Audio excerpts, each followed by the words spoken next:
ఓం మహాగణాధిపతయే నమః. ఓం గురుభ్యో నమః. ఓం శ్రీమాత్రే నమః.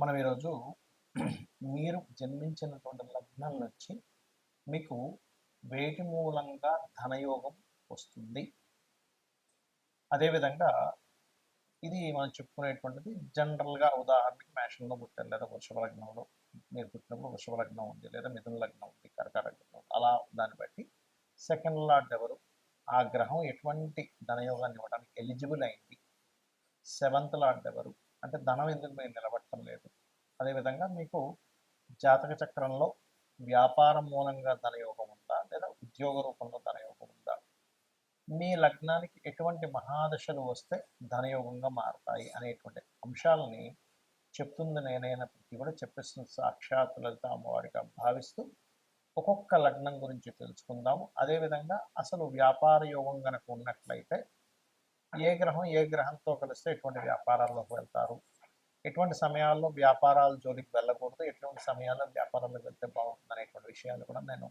చివరిలో చెప్తాను. వీడియో చివరి వరకు చూడండి. వృశ్చిక లగ్నము, వృశ్చిక రాశి. వృశ్చికం వారి కనుక చూసుకున్నట్లయితే ఇక్కడ మీరు మీ లగ్నం వృశ్చికం, దీనికి ఉండే గొప్ప లక్షణం ఏంటి, ఎక్కువ శ్రమ పడగలుగుతారు, అలసిపోరండి తొందరగా వృశ్చిక లగ్నం వారు. అబ్బో చాలా ఇదిగా ఉంటుంది. కాకపోతే కాంపిటీషన్ లక్షణాలు అధికంగా ఉంటాయి. ఎవరు చెప్పక్కర్లేదు, ఏ చిన్న విషయమైనా కొంచెం కాంపిటేటివ్గా తీసుకుంటారు. అంటే ఉదాహరణకి ఎవరికో ఏదో ఇచ్చారు, వాళ్ళకే మాకు ఎవరా అని అడుగుతారు. ఇది రెగ్యులర్గా ఉంటుంది, ఎందుకంటే 1/6 లార్డ్ కుజుడు ఇక్కడ. అయితే ఇక్కడ చాలామంది వృశ్చిక లగ్నంలో జన్మించిన వారికి ఏమాత్రం కొంచెం గురుగుదుల కనెక్టివిటీ ఉన్న తొందరగా షేర్ మార్కెట్ వైపు ఆకర్షితులు అవుతారు వృశ్చిక లగ్నం వారు. కాబట్టి షేర్ మార్కెట్లో రాణించాలి అంటే కనుక మీరు 2587 కాంబినేషన్తో పాటు ఒక నీచభంగ రాజయోగం, ఒక విపరీత రాజయోగం ఉంటూ దాని యొక్క మహాదశలు నడుస్తున్నాయి.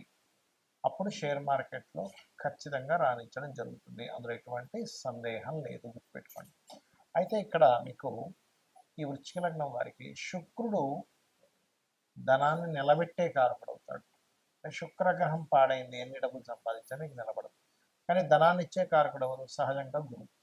ఆ గురువు ఏ రాసుల్లో ఉన్నాడు, ఎంత బలంగా ఉన్నాడు, ఎంత బలహీనంగా ఉన్నాడు, దాన్ని బట్టి చేసుకోవాలి. అయితే మీకు గురువు ఎప్పుడైతే 2, 5 అధిపతి అయ్యాడు, ట్రైనింగ్, టీచింగ్, ఒక ఐడియా ద్వారా సంతానం కలిగిన తర్వాత నుంచి ఫైనాన్షియల్ గ్రోత్ పెరగడం, ఇటువంటివి మీకు ఇన్బిల్ట్గా ఉన్న యోగం. కాకపోతే ఇది నిలబడదా అనేది శుక్రుడు డిసైడ్ చేస్తాడు. శుక్రగ్రహం కనుక వీక్గా ఉంటే నిలబడదు. అప్పుడు డబ్బు నిలబడడం కోసం మీరు ఇటువంటివి చేస్తూ, అదేవిధంగా ఇంట్లో కూడా, గృహంలో కూడా చాలామంది తెలియక నైరుతిలో విలువ పెట్టుకుంటారు, బరువు అని మంచిదే కాదనట్లేదు. కానీ ఒక్కోసారి టిల్ట్ అయినప్పుడు ఆ దక్షిణ నైరుతికి వెళ్ళిపోతుంది ఆ జోన్ అనేటువంటిది. అప్పుడు ఏంటి, దక్షిణ నైరుతి మృదే పురుష త్యాగ మంత్రం అని చెప్పారు శాస్త్రంలో. అంటే బాత్రూమ్లో లెటర్లో కట్టుకోవయ్యా అని చెప్పారు. అది వేస్టేజ్ జోన్గా మారిపోతుంది. మీరు తీసుకెళ్ళి బీరువా అక్కడ పెట్టి, అది వేస్టేజ్ జోన్లో ధనాన్ని పెట్టి, ఆ వేస్టేజ్ జోన్ ద్వారా మీకు ధనం వేస్ట్ అవ్వడం జరుగుతుంటే కనుక పెద్దగా యూజ్ ఉండదు. మరొక విషయం ఏంటంటే, మీరు ఇంట్లో గృహంలో కూడా ఉత్తరం వైపు కంప్లీట్గా వైట్ కలర్ ఉండేలా చూడండి. మరియు దీంతోపాటు ఎక్కువగా మీరు నామము ఫైనాన్షియల్ గ్రోత్ పెరగడానికి ఓం ధర్మాధ్యక్ష, ధనాధ్యక్ష, ధన ధాన్య వివర్ధిని అని చేసుకోండి, అన్ని విధాలా బాగుంటుంది. ఇక్కడ మనకి ధనం అనేటువంటిది వ్యాపార రూపంలో వస్తుందా, ఉద్యోగ రూపంలో వస్తుందా అనేటువంటి విషయం జ్యోతిష్శాస్త్రంలో చాలా స్పష్టంగా ఉంటుంది. అది ఎలా తెలుసుకోవాలి అంటే, స్వేచ్ఛాయోగము అని ఉంటుంది. అంటే శని కేతువులు కలిసి ఉంటే దాన్ని స్వేచ్ఛాయోగము. అది జన్మజాతకంలో 159 యాక్సెస్లో ఉండొచ్చు, లేనట్లయితే రాశిచక్రంలో ఒకే దగ్గర కలిసి ఉండి, లేదా ఒక్కొక్కసారి ఒకే రాశి సంబంధాలు అంటారంటే అది తక్కువగా పనిచేస్తుంది. అంటే వృషభం, తుల చూడ్డానికి షష్టాష్టకాల్లో ఉన్నప్పటికీ, అదేవిధంగా మేషము, వృశ్చికము, మకరము, కుంభము, ధనస్సు, మీనము, మిథునము, కన్య, కర్కాటక, సింహరాశుల్లో ఉంటే కూడా అది కొంత కనెక్టివిటీ ఉంటుంది. అయితే 159 యాక్సెస్లో కలిసినప్పుడు స్వేచ్ఛాయోగం. అప్పుడు అలాంటి వారికి ఏంటంటే ఉద్యోగం మీద ఇంట్రెస్ట్ ఉండదు, వ్యాపారం చేయాలనేది ఉంటుంది. కాకపోతే ఈ కాంబినేషన్ ఉన్నప్పుడు కొన్ని ఆటంకాలు కూడా లైఫ్లో జరుగుతాయి. దీన్ని ఫస్ట్ మీరు బ్రేక్ చేయాలి. ఏ ఉద్యోగంలో అయినా వ్యాపారంలో అయినా కలిసి రావాలంటే ఏం చేయాలి, దానికంటే వెంకటేశ్వర స్వామి ఆరాధన చేయడం కంటే మరొకటి లేదు. లేదండి గణపతి ఆరాధన చేస్తాం. చేయండి తప్పేం కాదు. ఇది మెయిన్. రెండవది ఏంటంటే మీ పర్సనల్ చార్ట్‌లో అసలు వ్యాపార యోగం ఉంటే లేదా ఉద్యోగ యోగం ఉంటే ఎలా ఉందో తెలుసుకోండి.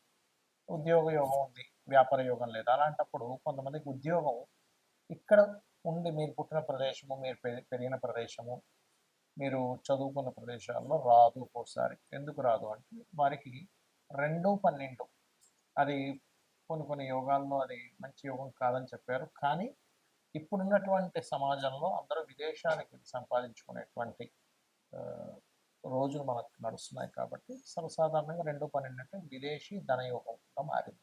కాబట్టి 2, 12 కాంబినేషన్ ఉన్నట్టు 12వ అధిపతి కలిసి ఆ పోర్ట్ఫోలియోలు కనుక బలంగా ఉండి ధనయోగం బలంగా ఉంటే వీళ్ళు విదేశాలకు వెళ్ళడం ద్వారా సెటిల్ అవుతారు, కానీ దగ్గరగా సెటిల్ అవుతారు. ఎందుకంటే విదేశాలకు వెళ్ళేంత స్తోమత లేదు, మరి ఎలాగా అనుకునేటువంటి వారు ఉన్న స్టేట్ మారడం, ఉన్న ప్రదేశం మారితే అప్పుడు మీకు బాగుంటుంది. అదేవిధంగా 9, 10 కాంబినేషన్ ఉంది టీచింగ్ జాబ్స్లోకి వెళ్ళడం. అలా మీకు ఎప్పుడైనా సరే ఒక ఏజ్లోనే అంటే ఒక 9th 10th ఈ ఏజ్లో ఉన్నప్పుడు ఇంకా చిన్నప్పుడే కూడా మీరు కనుక జాతకం చూసుకొని జనరల్గా జ్ఞానాన్ని పెంచుకోవడానికి చదువుకునే చదువులు వేరు, మీరు ఫలానా ప్రొఫెషన్ తీసుకుంటాను అన్నప్పుడు దానిలో ధనయోగం ఉందా లేదా అన్నప్పుడు మీ ధనాధిపతి ఏ ప్రొఫెషన్ కనెక్ట్ అయి ఉన్నాడో తెలుసుకోవాలి. అప్పుడు మీకు ఉదాహరణకి కుజుడితో సంబంధాలు కలిగి ఉన్నాడు, అప్పుడు ఐపీఎస్ ఐఏఎస్ మన ఏదైతే మనకి చూడండి పోలీస్ డిపార్ట్మెంట్ ఇట్లాంటి వాటిల్లోకి వెళ్తే మీకు కెరియర్ అనేది బాగుంటుంది. లేదా దశమాధిపతి ఎలా ఉన్నాడు, లేదా D10 చార్ట్ దశాంశ చక్రము అంటారు. ఆ యొక్క D10 చార్ట్లో దశాంశ చక్రంలో ఈ దశమాధిపతి ఏ గ్రహంతో బలంగా ఉన్నాడు అది ఇన్ డీటెయిల్డ్గా చూసేది. అంటే టైం ఎక్కడా కూడా తప్పు ఉండకూడదు. పర్ఫెక్ట్ టైం ఉన్న వాళ్ళకి మాత్రమే వర్గ చక్రాల్లోకి వెళ్ళాలి. ఈ రకంగా చూసుకోవాలి. అంటే మొట్టమొదటిగా మీకు ఇక్కడ ఉందా, విదేశాల్లో ఉందా, లేదా ఉన్న ఊరు మాత్రమే ఉందా. ఇంకోటి ఏంటి, కొంతమందికి కొంత అంటే మొట్టమొదట ఒక 2-3 సంవత్సరాలు కొంత డిస్టర్బెన్స్ ఉంటుంది. వెంటనే వాళ్ళు ఏం చేస్తారంటే అయ్యో నాకు ఉద్యోగం రావట్లేదు అని అనుకుంటారు. అలా కాదు, ఆ పర్టికులర్గా ఆ డిస్టర్బెన్స్ ఉన్నప్పుడు ఉండే మహాదశ అంతర్దశకు దానం ఇచ్చుకుంటే అది క్లియర్ అయిపోయిందంటే 2-3 సంవత్సరాల తర్వాత ఆ వ్యక్తి చాలా టాప్ పొజిషన్లోకి వెళ్ళే టైం కూడా వస్తుంది. ఒక్కోసారి అది చెక్ చేసుకోవాలి. ఇక వ్యాపారం గురించి చూద్దాం.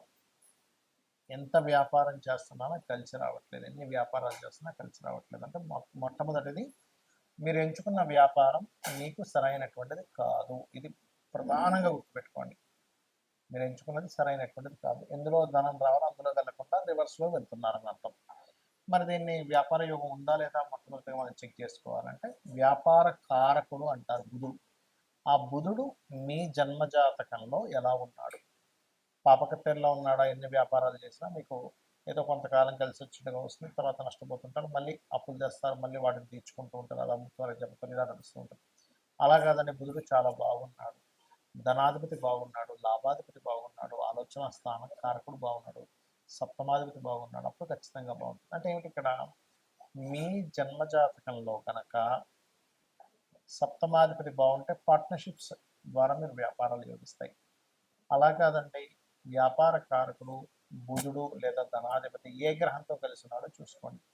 ఉదాహరణకి వరుసగా ఒక్కొక్క గ్రహాన్ని తీసుకుంటే మీకు రవి గ్రహంతో కలిసి ఉన్నాడు, మెడికల్ ఆరోగ్యాన్ని ఇచ్చే దాంట్లో బాగా కలిసి వస్తుంది. మెడికల్ షాప్ కావచ్చు, హాస్పిటల్స్ కావచ్చు, మెడికల్ రిలేటెడ్ ఆరోగ్యాన్ని ఇచ్చేటువంటి న్యూట్రిషన్స్ కావచ్చు, మీరు చేసేటువంటి ఏ వ్యాపారమైన ఆరోగ్యానికి సంబంధించింది ఖచ్చితంగా బాగుంటుంది.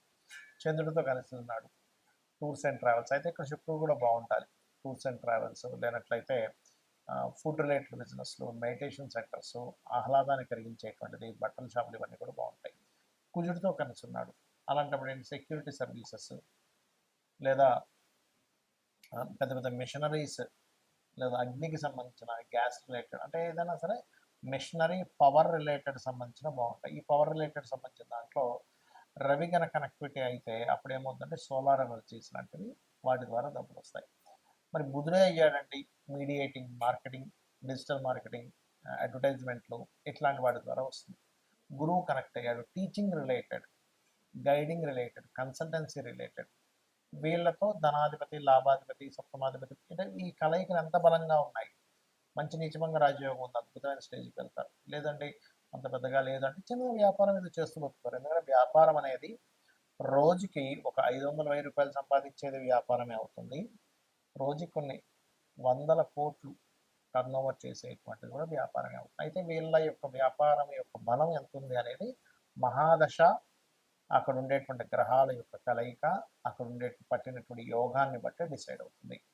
ఇక అదేవిధంగా శుక్రుడు కనెక్టెడ్ అందము, ఫ్యాషను, బ్యూటీ రిలేటెడ్ సంబంధించినవి, స్త్రీలకు సంబంధించినవన్నీ శుక్రుడు. అదేవిధంగా రవి బంగారాన్ని కూడా వస్తుంది, అంటే బంగారు వ్యాపారాన్ని రవి కూడా వస్తుంది. శుక్రుడు కొన్ని అందమైనటువంటి వస్తువులు ఇవన్నీ కూడా. శని కన్సల్టెన్సీ సెంటర్స్లో ముఖ్యంగా జాబ్ కన్సల్టెన్సీ, లేబర్స్ని పంపించి వాళ్ళ ద్వారా ఇప్పుడు కొంతమందిని కన్సల్టెన్సీ కొన్ని ఉంటాయి. ఎలా అంటే వాళ్ళ దగ్గర నుంచి మనిషి మన దగ్గరికి వస్తాడు. ఆ వ్యక్తికి ఆయన ఇచ్చేది ఒక 20,000 అయితే మన దగ్గర 22,000, 23,000 తీసుకుంటాడు. ఆ 3,000 మార్జిన్ పెట్టుకుంటాడు లేబర్ సప్లయర్స్ అలా. లేదా ఆయిల్ బిజినెస్లు, లేనట్లయితే ఐరన్ బిజినెస్లు, ఇవన్నీ శాఖమిస్తారు గుర్తుపెట్టుకోండి. ఆ రకంగా రాహు కేతు అయితే రాహుకేతు ముఖ్యంగా రాహు సాఫ్ట్వేర్ రిలేటెడ్, కేతు ఆధ్యాత్మిక సంబంధించినటువంటి, అదేవిధంగా కెమికల్ రిలేటెడ్ ఇట్లాంటి వ్యాపారాలు. ఇక్కడ ఏంటంటే ఒకటి మన జన్మజాతకంలో ఏ యోగం ఉందో తెలుసుకొని వెళ్ళడం ఒక ఎత్తు. అసలు ఏ యోగాలు లేవండి, చాలా ప్రాబ్లమాటిక్గా ఉందన్నప్పుడు అమ్మవారిని నమ్ముకుంటూ అమ్మవారి ఆరాధన చేసుకుంటూ ముందుకు వెళ్ళడం. జాబ్ రావట్లేదు, ఓం మాణిక్యముకుటాకార జానుద్వై విరాజితాయే నమః, లేదా ఓం శ్రీమాత శ్రీ మహారాజ్ని శ్రీమత్ సింహాసనేశ్వరి నమః, ఈ 2 నామాలు ఏది చేసుకున్నా మీకు జాబ్ అనేటువంటిది వస్తుంది. అయితే భక్తి శ్రద్ధలతో నమ్మకంగా చేసుకోవాలి. వ్యాపారంలో రాణించలేకపోతున్నాము, ఓం ఇంద్రగోప పరిక్షిప్త స్మరతోనాభజంగికాయే నమః అనే నామస్మరణ ఖచ్చితంగా మీకు వ్యాపార అభివృద్ధిని ఇస్తుంది. శ్రీమాత్రే నమః.